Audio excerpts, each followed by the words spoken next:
बिस्मिल्लाहिर्रहमानिर्रहीम। अल्लाहुम्मा सल्ली अला सय्यदना व मौलाना मुहम्मद व बारिक वसल्लम।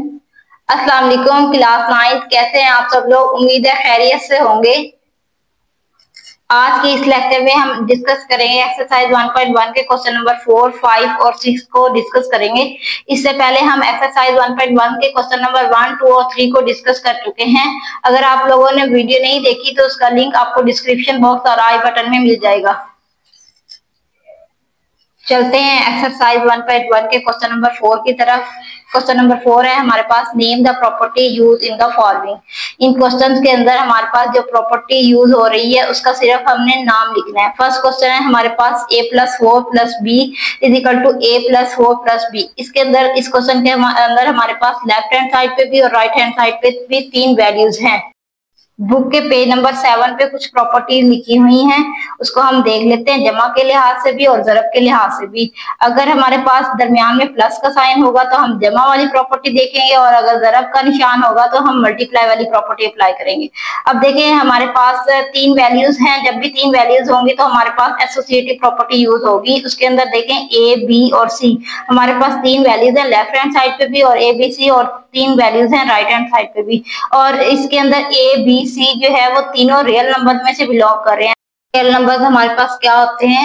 यूनियन होता है रैशनल और इरेशनल नंबर्स का। देखिए हमारे क्वेश्चन के अकॉर्डिंग भी 3 वैल्यूज आ रही हैं, तो हम इसको क्या नाम दे देंगे? Associative property with respect to addition. Next हमारे पास क्वेश्चन है √2 + √3 और √3 + √2। हमारे पास लेफ्ट हैंड साइड पे भी राइट हैंड साइड पे भी 2 वैल्यूज हैं, दोनों के दरमियान में प्लस है। तो इसके लिए हम देख लेते हैं कम्यूटेटिव प्रॉपर्टी को। उसमें देखें 2 वैल्यूज हैं, a + b, b + a। Left hand side पे भी राइट हैंड साइड पे भी 2 वैल्यूज हैं।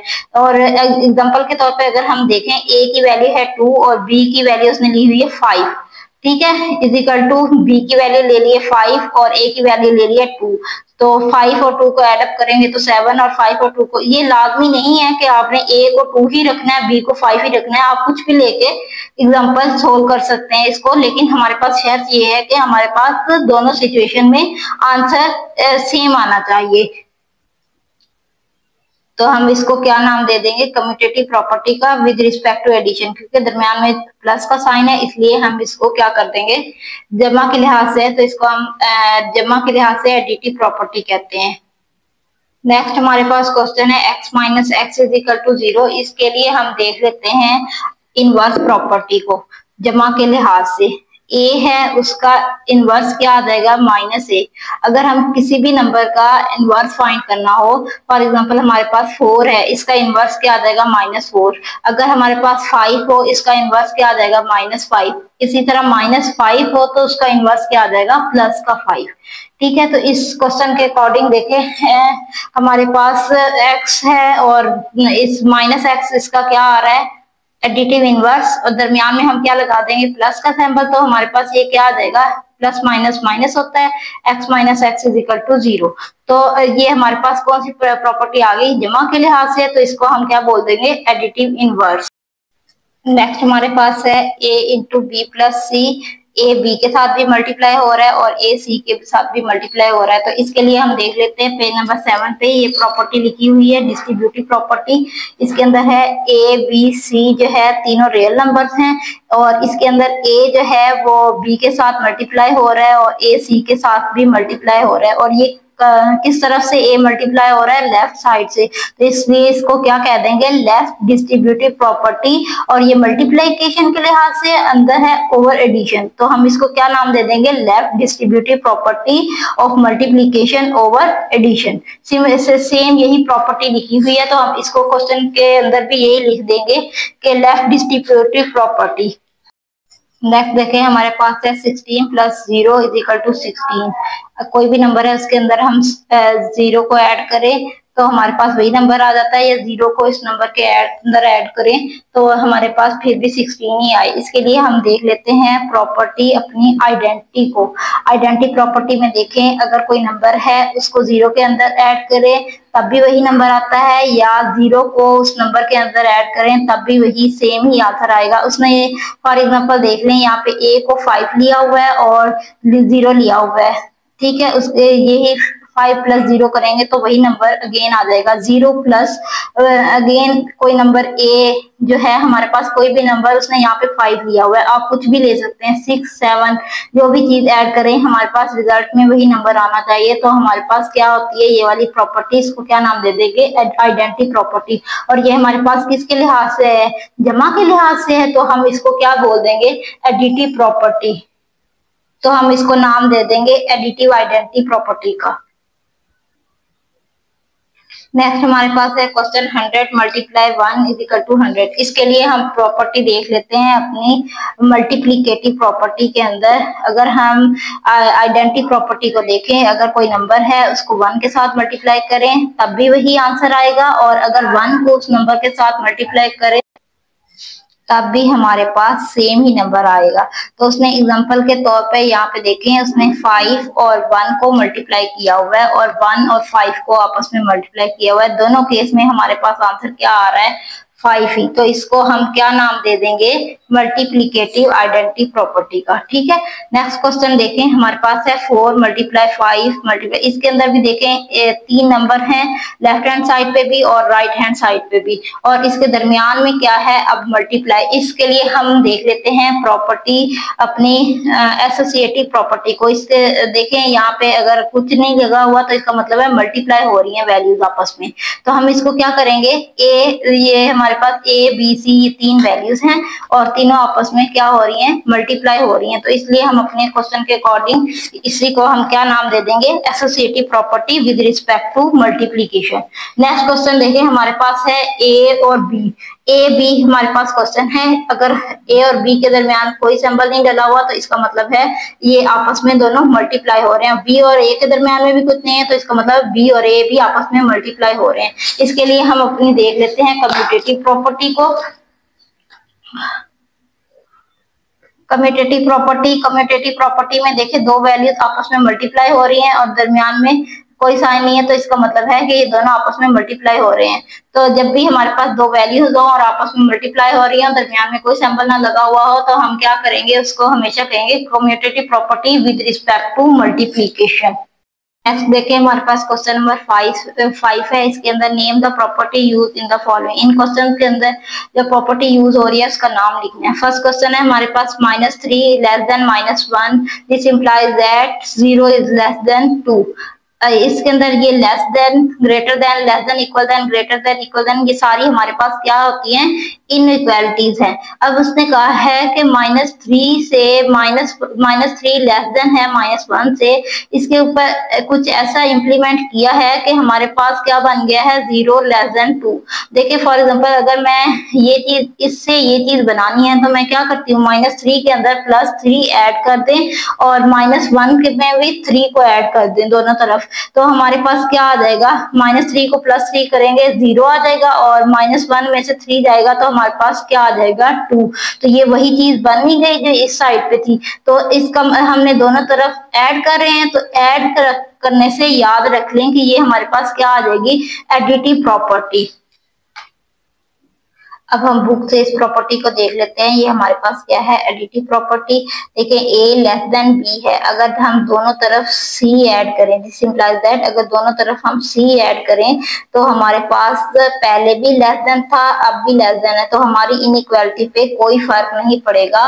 देखिए हमारे इसी तरह क्वेश्चन में भी उसने इसी तरह से पूछा हुआ था कि अगर हम इसके अंदर, दोनों के अंदर अगर 3 + 3 ऐड कर रहे हैं दोनों तरफ तो हमारे पास इनइक्वालिटी सेम है, इनइक्वालिटी पे कोई फर्क नहीं पड़ रहा।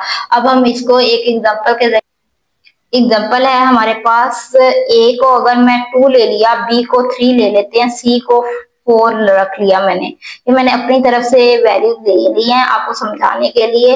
ये देखिए अगर हमारे पास ए को 2 रखें हमारे पास तो क्या आ जाएगा, 2 लेस देन 3 और दिस इंप्लाइज दैट 2 प्लस सी हमने क्या लिया हुआ था 4 और लेस देन, फिर क्या आ जाएगा, बी हमारे पास 3 है और सी 4 है, तो 2 लेस देन 3 आ जाएगा। दिस इंप्लाइज दैट 2 + 4 करेंगे तो 6, लेस देन 4 + 3 करेंगे तो 7।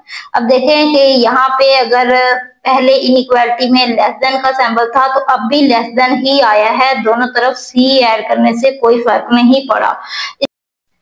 नेक्स्ट देखिए हमारे पास है if A is less than B, then 1/a is greater than 1/a b। ठीक है, देखिए ए का रेसिप्रोकल हमारे पास क्या आ जाएगा, ए के डिवाइड में कुछ नहीं है तो 1 है, इसका उलट करेंगे तो हमारे पास क्या आ जाएगा 1/a। ठीक है, अगर बी का हमने बी के डिवाइड में कुछ नहीं है, बी का रेसिप्रोकल लेना हो तो इसका क्या आ जाएगा 1/b।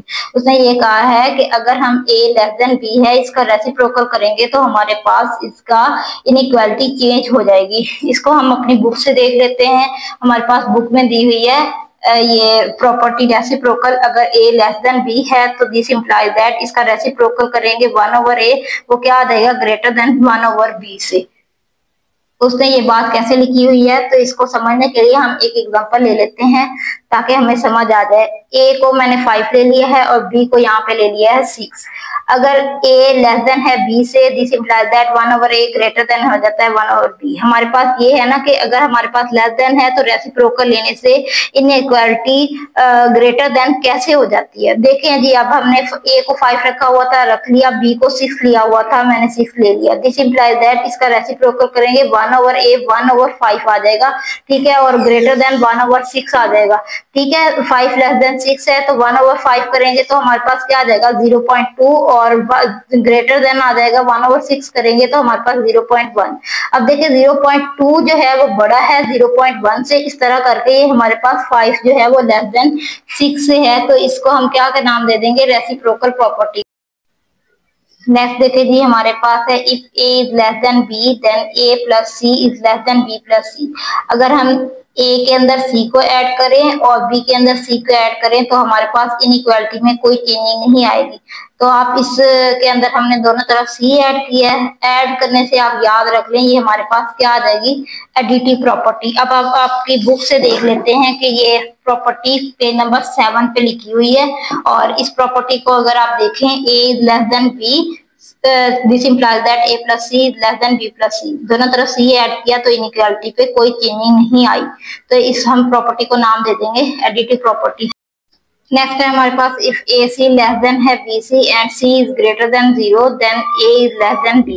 यहाँ पे पहले C इज ग्रेटर देन 0 का मतलब समझ लें। C इज ग्रेटर देन 0 का क्या मतलब है, C इज ग्रेटर देन 0 का मतलब है हमारे पास हम वैल्यूज जो है वो पॉजिटिव लेंगे, C को पॉजिटिव लेंगे। C को पॉजिटिव लेने का मतलब है हम C की वैल्यू जब लेंगे तो हम क्या लेंगे +1 +2 और +3, इस तरह से हम वैल्यूज ले सकते हैं C की।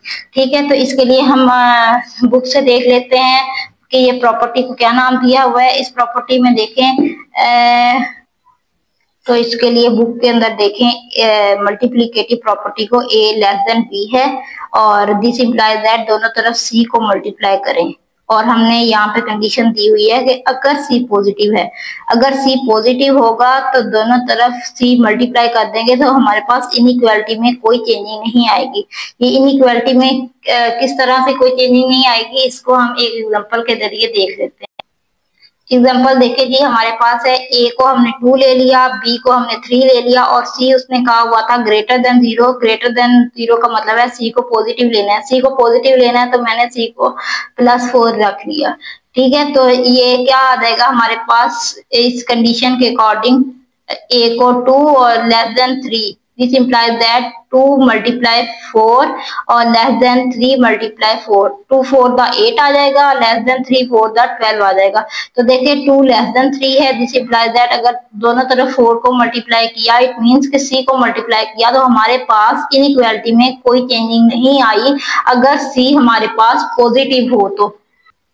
अब जी नेक्स्ट क्वेश्चन को देख लें, ये सिमिलर उसी की तरह का ही है क्वेश्चन। उसमें C पॉजिटिव दिया हुआ था, इसमें C नेगेटिव दिया हुआ है। C नेगेटिव होने का मतलब है कि हमने C की वैल्यू जो है वो नेगेटिव में लेनी है। फॉर एग्जांपल C नेगेटिव लेते हैं तो उसके लिए हम क्या लेंगे -1 -2 -3, इस तरह से कुछ वैल्यूज लेंगे। ठीक है, तो हमारे पास इसको हम बुक से देख लेते हैं। हमारे पास बुक में है कि मल्टीप्लिकेटिव प्रॉपर्टी जो है वो a लेस देन हमारे पास क्या है b, this implies that ac जो है वो ग्रेटर देन आ जाता है b से अगर इफ c लेस देन 0 से हो तो। अगर c लेस देन 0 होगा तो हमारे पास इनइक्वालिटी चेंज हो जाएगी, लेस देन है तो पहले फिर क्या आ जाएगी ग्रेटर देन आ जाएगी। ठीक है, ये इनइक्वालिटी लेस देन से ग्रेटर देन कैसे आ जाती है, हम इसको एक एग्जांपल के जरिए देख लेते हैं। एग्जांपल है हमारे पास, ए को मैंने 2 ले लिया, बी को 3 ले लिया, सी को नेगेटिव लेना था, इफ सी लेस देन 0, सी को नेगेटिव लेना था तो मैंने -4 ले लिया। जब हमने -4 लिया तो यहाँ पे इक्वेशन के मुताबिक इसको, प्रॉपर्टी के मुताबिक इसको वैल्यूज को पुट कर दिया। 2 हमारे पास लेस देन 3 आ जाएगा, और ये क्या आ जाएगा, ए हमारे पास 2 था और सी क्या था -4, वही लिख दिया। ग्रेटर देन बी हमारे पास 3 था और सी क्या था -4। अब हमने क्या किया, दोनों तरफ सी को मल्टीप्लाई कर दिया है, ये एज इट इज आ जाएगा। 2 4 8 आ जाएगा, -8 ग्रेटर देन 3 4 12 -12। अब देखें -8 जो है वो हमारे पास -12 से बड़ा है। माइनस के अंदर जितनी वैल्यू छोटी होती है वो उतनी ही बड़ी होती है, ठीक है। तो इसको प्रॉपर्टी को हम क्या कह देंगे, मल्टीप्लिकेटिव प्रॉपर्टी का। नेक्स्ट देखिए जी, हमारे पास अगला क्वेश्चन है, either A is greater than B और ए इज इक्वल टू बी और ए इज लेस देन बी। इसके लिए हम बुक से देख लेते हैं। ऑर्डर प्रॉपर्टीज में से लिखा हुआ है पेज नंबर 7 पे हमारे पास। अगर हम ट्राइकोटोमी प्रॉपर्टी को देखें, इसके अंदर ए बी जो है वो बिलोंग करते हैं रियल नंबर में से। Either A is equal to B और ए इज ग्रेटर देन बी और ए is less than equal to b, ठीक है। उसने लिखा हुआ है या तो ए बी के इक्वल होगा, या फिर ए बी से बड़ा होगा, या फिर ए क्या होगा, वो बी से लेस देन होगा, ठीक हो गया। इसको देखने के लिए हम एक एग्जांपल को देख लेते हैं। यहाँ पे ए हमने 2 ले लिया, बी 3 ले लिया, और यहाँ पे हमारे पास लिखा हुआ है या तो ए ग्रेटर देन बी होगा, या ए लेस देन बी होगा, या ए इक्वल टू बी होगा, ठीक है। 3 कंडीशन लिखी हुई है, 3 कंडीशन में से एक टाइम में एक ट्रू होगी, इसका ये मतलब है। अब देखिए, अगर हम रखते हैं 2 को 3 के इक्वल, तो ये क्या 2 3 के इक्वल हो सकता है? नो, कभी भी 2 3 के इक्वल नहीं हो सकता। तो ये हमारे पास प्रॉपर्टी होल्ड नहीं करेगी यहाँ पे। अब देख लेते हैं हम, हमारे पास ए 2 था और बी 3 था। 2 हमारे पास ग्रेटर देन 3 से है, नो, ये कभी भी नहीं हो सकता, ये प्रॉपर्टी भी ये होल्ड नहीं करेगी। फिर देखें 2 लेस देन 3, 2 जो है वो छोटा है 3 से, ये प्रॉपर्टी ठीक है। तो इसका मतलब है एक टाइम में एक प्रॉपर्टी होल्ड करेगी ट्राइकोटोमी प्रॉपर्टी में, इसलिए उसने और या, और का मतलब होता है या, तो उसने इसलिए ये और यूज किया हुआ है। तो हम इस प्रॉपर्टी को नाम दे देंगे ट्राइकोटोमी प्रॉपर्टी का नाम। नेक्स्ट देखें जी, हमारे पास है क्वेश्चन नंबर 6। क्वेश्चन नंबर 6 पे पूछा हुआ है, insert 2 rational numbers between 1/3 and 1/4। 1/3 और 1/4 के दरमियान हमने 2 रैशनल नंबर्स निकालने हैं। तो इसके लिए हम क्या करेंगे, हम इन 2 वैल्यूज को 1/3 और 1/4 को ऐड करके 2 पे क्या करेंगे, डिवाइड कर देंगे। अब देखें 1/2 यहाँ पे डिवाइड हो रहा है, तो उसको हम एक साइड पे लिख देंगे, और 1/3 प्लस 1/4 का हम क्या करेंगे, एलसीएम ले लेंगे। 3 और 4 का हमने एलसीएम ले लेंगे इस तरह, तो हमारे पास क्या आ जाएगा, इसका एलसीएम 12। अब देखिए 4 को अगर 12 पे डिवाइड करें तो हमारे पास आंसर क्या आ जाएगा, 3, और ये 1 इसके साथ मल्टीप्लाई हो रहा है, प्लस 3 को 12 पे डिवाइड करेंगे तो हमारे पास क्या आ जाएगा आंसर, 4 को मल्टीप्लाई कर देंगे 1 के साथ। तो नेक्स्ट देखिए हमारे पास क्या आ जाएगा, 4 मल्टीप्लाई 1 करेंगे तो आंसर आ जाएगा 4, और 3 मल्टीप्लाई 1 करेंगे हमारे पास क्या आंसर आ जाएगा 3। 4 और 3 को हम क्या करेंगे फिर ऐड, तो हमारे पास क्या आ जाएगा 7। 7 इधर 1 के साथ मल्टीप्लाई होगा तो हमारे पास आंसर क्या आ जाएगा, 7 ही आ जाएगा, और 12 को 2 से मल्टीप्लाई करेंगे तो आंसर क्या आ जाएगा हमारे पास 24। देखिए हमारे पास 7 और 24 हमने एक रैशनल नंबर निकाल लिया है। 2 रैशनल नंबर्स निकालने थे हमने, तो उनमें से 1/3 और 1/4 के दरमियान में से हमने एक रैशनल नंबर निकाल लिया है। अब हम दूसरा रैशनल नंबर निकालते हैं। दूसरा रैशनल नंबर निकालने के लिए हम क्या करेंगे, 7/24 और 1/4 इन दोनों को एड अप करके और क्या करेंगे 2 पे डिवाइड कर देंगे, तो हमारे पास क्या निकल आएगा, दूसरा रैशनल नंबर। इसके लिए हम देखते हैं, देखें 7/24 और प्लस 1/4 दोनों को एड अप कर लिया और 2 पे डिवाइड कर दिया, तो हमारे पास 1/2 डिवाइड हो रहा है, तो क्या आ जाएगा, एज इट इज इसको साइड पे लिख लेंगे। 7/24 प्लस 1/4 का क्या करेंगे, एलसीएम ले लेंगे। 24 और 4 का एलसीएम लेंगे तो हमारे पास क्या आ जाएगा, 4 6 24, 4 1 4, 2 3 6, 2 1 2, और 3 1 3, तो 1 वैसे का वैसे। तो इसका एलसीएम लेंगे तो हमारे पास क्या आ जाएगा 24।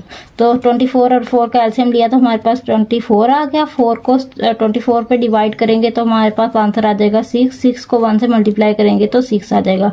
फिर है प्लस 24 को 24 पे डिवाइड करेंगे, आंसर क्या आ जाएगा 1। और 1 को 7 से मल्टीप्लाई करेंगे तो हमारे पास क्या आ जाएगा 7। 7 और 6 को ऐड करेंगे तो हमारे पास क्या आ जाएगा 13। और 1/2 वैसे का वैसे, और डिवाइड में 24 भी वैसे का वैसे लिख लेंगे। अब 13 को 1 के साथ मल्टीप्लाई करेंगे तो हमारे पास क्या आ जाएगा 13। 24 को हम 2 के साथ मल्टीप्लाई करेंगे तो 48। इस तरह 1/3 और 1/4 के दरमियान हमने क्या करना था, दो रैशनल नंबर निकालने थे। तो एक हमारे पास 7/24 निकल आया और दूसरा रैशनल नंबर हमारे पास 13/48 निकल आया। देखिए जी, हमारे पास क्वेश्चन है 3 और 4। 3 और 4 के दरमियान हमने दो रैशनल नंबर्स निकाल लिए हैं, ठीक है। तो इसके लिए हम क्या करेंगे, दोनों नंबर्स को ऐड अप कर देंगे और 2 पे डिवाइड कर लेंगे, सिमिलर फर्स्ट क्वेश्चन की तरह। तो 1/2 डिवाइड हो रहा है तो हम इसको एक साइड पे रख लेंगे। 3 और 4 को ऐड अप कर देंगे तो हमारे पास आंसर क्या आ जाएगा 7। 7 को 1 से मल्टीप्लाई करेंगे तो 7 आंसर आ जाएगा और 2 आ जाएगा। तो इसके लिए हम लिख देंगे आगे, सो 7/2 is a rational number between 3 और 4। मतलब 3 और 4 के दरमियान हमारे पास जो रैशनल नंबर है वो क्या निकल आया, फर्स्ट वो हमारे पास निकल आया 7/2। और अगला हम रैशनल नंबर निकालने के लिए 3 और 4 to find another rational number to between 3 and 4 we will again find average of 7/2 and 4। उसने कहा है, यहाँ पे कोई मुश्किल बात नहीं लिखी हुई मैंने, कि 7 और 2 उसने कहा पहला हमारे पास रैशनल नंबर निकल आया है और हमारे पास 3 और 4 के दरमियान हमने अगला रैशनल नंबर फाइंड करने के लिए हम क्या करेंगे 7/2 और 4 के अंदर 7 और 2 और क्या करेंगे 7/2 और 4 को हम क्या करेंगे ऐड अप करके 2 पे डिवाइड कर देंगे तो हमारे पास अगला रैशनल नंबर निकल आएगा। तो देखिए 1/2 हमारे पास आ गया। 7/2 + 4 करें, इन दोनों का एलसीएम लेंगे तो हमारे पास क्या आ जाएगा 2 ही आ जाएगा। और इसका एलसीएम लेंगे तो हमारे पास 7 + 8 आ जाएगा। 7 और 8 कितने हो जाते हैं हमारे पास 15/4। तो अब हम लिख देंगे कि हैंस 2 रैशनल नंबर बिटवीन 3 और 4 आर 7/2 and 15/4। पहला हमारे पास रैशनल नंबर 7/2 निकल आया और दूसरा रैशनल नंबर हमारे पास क्या निकल आया 15/4। नेक्स्ट क्वेश्चन देखें जी, हमारे पास है 3/5 और 4/5। इसके दरमियान में भी हमने दो रैशनल नंबर निकालने हैं सिमिलर पिछले क्वेश्चन की तरह। तो इसमें हम क्या करेंगे, दोनों नंबर्स को ऐड अप करके 2 पे डिवाइड कर लेंगे। मतलब इट मीन कि हम एवरेज निकाल रहे हैं। तो ये 1/2 को एक साइड पे रख लेंगे। 3/5 + 4/5 इन दोनों का हम एलसीएम ले लेंगे तो हमारे पास क्या आ जाएगा 5 और 5 का एलसीएम आ जाएगा 5। और हमारे पास इनको दोनों को डिवाइड करेंगे, मल्टीप्लाई करेंगे तो हमारे पास क्या आ जाएगा 3 + 4। और 3 और 4 को ऐड अप करेंगे तो हमारे पास क्या आ जाता है 7। 7 को 1 से मल्टीप्लाई करेंगे तो हमारे पास 7 आ जाएगा और 5 को 2 से मल्टीप्लाई करेंगे तो 10 आ जाएगा। सो हमारे पास क्या है 7/2 10 जो है वो रैशनल नंबर है between 3/5 and 4/5। To find another rational number between 3/5 and 4/5 we will again find average of 7 of 10 and 4/5। अब उसने कहा है कि हमारे पास जो पहला रैशनल नंबर निकल आया है 3/5 और 4/5 के दरमियान, अगला हम रैशनल नंबर फाइंड करने के लिए 3/5 और 4/5 को अगेन हम क्या करेंगे एवरेज फाइंड करेंगे। तो हमारे पास फर्स्ट नंबर निकल आया था वो क्या था 7/10, वो रख लेंगे। और अगला नंबर हमारे पास क्या था 4/5। इन दोनों को ऐड अप कर लेंगे और 2 पे डिवाइड कर देंगे। 1/2 को साइड पे रख लेंगे, 7/10 + 4/5 आ जाएगा हमारे पास, ठीक है। इसको जब हमने इसका एलसीएम लेंगे 10 और 5 का तो हमारे पास क्या आ जाएगा 5 ही 10 ही आ जाएगा। सॉरी, ये लिखा भी हुआ है 10 और 5। तो इसको इस तरह से एलसीएम ले लेंगे 2 5 द 10 और 5 वैसे का वैसे 5 1 द 5 और 5 1 द 5, ठीक है। 5 2 द 10 इसका एलसीएम आ जाएगा। इसको हम डिवाइड करेंगे 5 को 10 पे तो क्या आंसर आ जाएगा 2। 2 को 4 से मल्टीप्लाई करेंगे तो 8 जमा आ जाएगा वैसे का वैसे। 10 को 10 पे डिवाइड करेंगे तो आंसर क्या आ जाएगा 1। 1 को 7 से मल्टीप्लाई करेंगे तो हमारे पास क्या आ जाएगा 7। 7 और 8 को ऐड अप करेंगे तो हमारे पास क्या आ जाएगा 15। 15 को 1 से मल्टीप्लाई करेंगे तो 15 ही आ जाएगा। बनेगा और 10 को 2 से मल्टीप्लाई करेंगे तो हमारे पास क्या आ जाएगा 20। ठीक है, उसके बाद देखिए नेक्स्ट हमारे पास है hence two rational number between 3 और 5 एंड 4, 5 और 7 और 10 एंड 15 और 20। अब उसने लिख दिया कि दो रैशनल नंबर के दरमियान हमारे पास कौन कौन से 3 और 5 और 4 और 5 के दरमियान जो दो रैशनल नंबर निकले हैं वो एक 7 और 10 निकला है, एक 15 और 20 निकला है। चले जी, आज का हमारा लेक्चर होता है यही पे एंड। उम्मीद करती हूँ आपको मेरी ये वीडियो अच्छी लगी होगी। अगर आपको किसी क्वेश्चन की समझ नहीं आ रही तो आप कमेंट सेक्शन में पूछ सकते हैं। मजीद इस तरह की वीडियो देखने के लिए हमारे चैनल को लाइक करें, सब्सक्राइब करें ताकि नई आने वाली हर वीडियो आप तक पहुंच सके। Thank you for watching this video. मिलते हैं नेक्स्ट वीडियो में, तब तक के लिए अल्लाह हाफिज।